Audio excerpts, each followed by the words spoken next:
వికారాబాద్ జిల్లా తాండూరు పట్టణంలో ఎల్లుండి 11వ తేదీన జరిగే మున్సిపల్ ఎన్నికలను అధికారులు ప్రజాస్వామ్యయుతంగా నిర్వహించాలని జిల్లా మాజీ గ్రంథాలయ చైర్మన్ రాజుగౌడ్ అన్నారు. ప్రతి వార్డులో బోగస్ ఓట్లు నమోదై ఉన్నాయని, అట్టి బోగస్ ఓట్లను అరికట్టేందుకు అధికారులు చర్యలు తీసుకోవాలని రాజుగౌడ్ పేర్కొన్నారు. ఒకే ఇంటి నంబర్లో 200 వరకు బోగస్ ఓట్లు ఉన్నాయని ఆరోపించారు.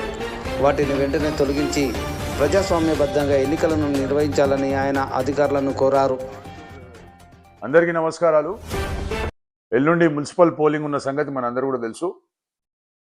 మరి వార్డ్ నంబర్ 29లో దాదాపు 300 బోకస్ ఓట్లను మేము గుర్తించినాం. ఈరోజు అధికారులకు కాంప్లైంట్ ఇచ్చినాం. స్టేట్ ఎలక్షన్ కమిషనర్ గారికి, జిల్లా ఎన్నికల అధికారికి, మరి అదేవిధంగా తాండూర్ రిటర్నింగ్ ఆఫీసర్కి మేము కాంప్లైంట్ ఇవ్వడం జరిగింది. ఈ బోకస్ ఓట్లు మొత్తం కూడా తొలగియాలని మేము డిమాండ్ చేస్తున్నాం. అదేవిధంగా పోలీస్కి కూడా ఈ యొక్క లెటర్ను ఫార్వర్డ్ చేసినాం. అదేవిధంగా ఎస్పీ గారికి కూడా ఈ యొక్క లెటర్ను ఫార్వర్డ్ చేయడం జరిగింది.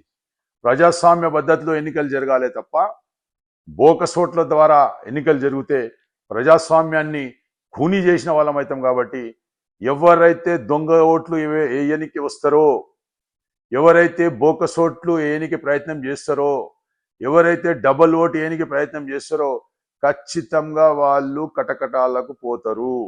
వాళ్ళపై క్రిమినల్ కేసులు బుక్ అవుతాయి.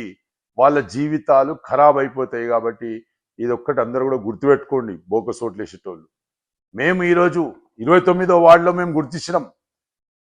3-2-203లా 141 ఓట్లు, 3-2-218 81 ఓట్లు, 3-2-199/2 3 ఓట్లు, 6 ఓట్లు, 5 ఓట్లు, ఈ విధంగా దాదాపు 350 ఓట్లు బోకస్ ఓట్లు రాపియడం జరిగింది. కనీసం 7 బోకస్ ఓట్లు అయితే వాళ్ళు రాసినరో ఆ ఇంటి ఓనర్కి కూడా ఇన్ఫర్మేషన్ లేకుండా ఆ ఇంటి ఓనర్ని కూడా మోసం చేసి ఆ ఇంటి ఓనర్కు తెలియకుండానే వాళ్ళ ఇంటిపై ఓటు రాపియడం అంటే ప్రజాస్వామ్యం ఎక్కడ పోతుంది? ఈ దొంగ ఓట్లు తయారు చేసిన వాళ్లకు, ఈ దొంగ ఓట్లకు సహకరించిన అధికారులకు ఖచ్చితంగా చర్యలు ఉంటాయి వాళ్ళపై. నేను ఒకటే చెప్తున్నా, ఇప్పుడు కూడా అవకాశం ఉన్నది అధికారులకు. 29వ వార్డు స్పెషల్ ఇంట్రెస్ట్ పెట్టి అక్కడ జరిగే పోలింగ్ని ప్రశాంతంగా జరిగే విధంగా మీరు ప్రయత్నం చేయాలి. ఇంకోటి, మేము ఎలక్షన్స్ రూల్స్ ప్రకారమే మేము 2వ ఐడి కార్డు మేము అడుగుతున్నాము. ఓటర్ ఐడి కార్డు అనేది ఎట్లయితే ఓటు డూప్లికేట్ అవుతుందో ఆ విధంగా ఓటర్ ఐడి కార్డు కూడా డూప్లికేట్ వస్తుంది. అందుకోసం మేము జెన్యూన్గా ఆధార్ కార్డు కానీ, పాస్పోర్ట్ కానీ, డ్రైవింగ్ లైసెన్స్ కానీ, పాన్ కార్డు కానీ ఇలాంటి 18 ఐడి కార్డ్స్ ఉన్నాయి కదా, దాంట్లో మేము 2వది అడగబోతున్నాం. ఒకవేళ 2వది వాళ్ళు చూపించే పరిస్థితి ఉంటే మాత్రం వాళ్ళ ఓటుని ఛాలెంజ్గా తీసుకొని ఛాలెంజ్ ఓటుగా మేము దాన్ని ప్రపోజ్ చేస్తాం. ఖచ్చితంగా ఓటు చెల్లనీయకుండా చేస్తామని చెప్పి తెలియజేసుకుంటూ అందరూ కూడా 29వ వార్డు ప్రజలందరూ కూడా ఆలోచన చేసుకున్నాలి. ఈరోజు మీ ఇంటి మీద ఓట్లు రాపిచ్చిండ్రు, రేపు మీ ఇల్లు కూడా కబ్జా చేయడానికి కూడా వెనుకపోరు. ఇలాంటి నాయకులు మనకు అవసరం లేదు మన తాండూరుకి. మీరు ఒకవేళ మంచి పనులు చేసినట్లుంటే ప్రజలు మీకే ఓటేస్తారు. మీరు మంచి పనులు చేయలేరు కాబట్టే మీరు దొంగ ఓట్లకు పాల్పడ్డరు. మీ దొంగ ఓట్లు ఏనిచ్చే ప్రసక్తే లేదు.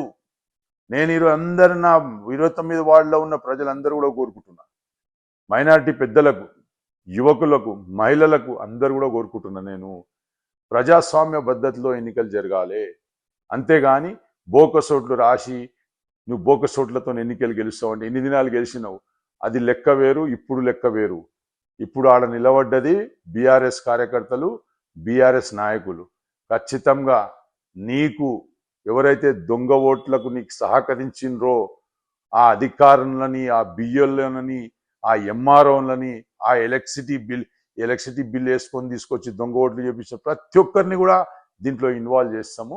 ఖచ్చితంగా వాళ్ళపై చర్యలు తీసుకుంటాం. జై హింద్, జై తెలంగాణ.